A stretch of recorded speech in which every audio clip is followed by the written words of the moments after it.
Kristen Stowers and I teach second grade at Willow Bend Elementary. Today we are going to be working with telling time in intervals of 5 minutes. And so what you're going to need to do is have a clock at your house. You can make one out of a paper plate, or you can use one that may not have batteries anymore. I'm going to use the clock that we have here. And what you're going to do is you're going to have your child practice telling time in 5 minutes. So you're going to tell them that the minute hand is the one that always does minutes in intervals. So they're going to start here and count 5, 10, 15, 20, 25, 30, 35, 40, 45, 50, 55. And instead of saying 60, have them say o'clock, because we always end up saying o'clock when it comes to 1, 2, 3, etc. And have your child do this several times, because the more they become familiar counting by fives, the easier it is for them to tell time.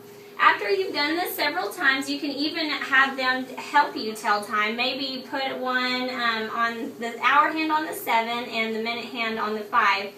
And ask them what time is shown. If they're not able to tell you, go ahead and review again that the hour hand goes to the hours, 1, 2, 3, all the way to 12. And the minute hands are in interval. So they can see that it's 7, 25. And a lot of times the kids will go back and count 5, 10, 15, 20, 25 until they become familiar with the minutes.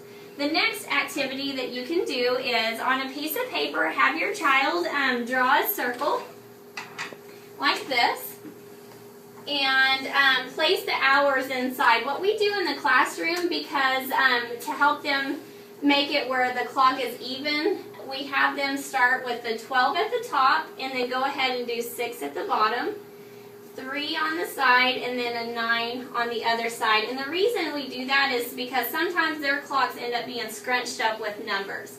And so then we'll add the 1, the 2, 4, 5, 7, 8, 10, and 11. After they've done that, you're going to want them to do the minutes on the outside. And every time we work with time in the classroom, we have them write this right next to their clock to help them understand what numbers equal what. So 5, 10, 15, 20, 25, 30, 35, 40, 45, 50, 55, and o'clock.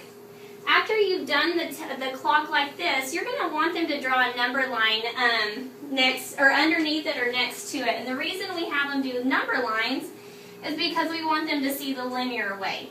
So we'll start with 5, 10, 15, 20, 25, 30, 35, 40, 45, 50,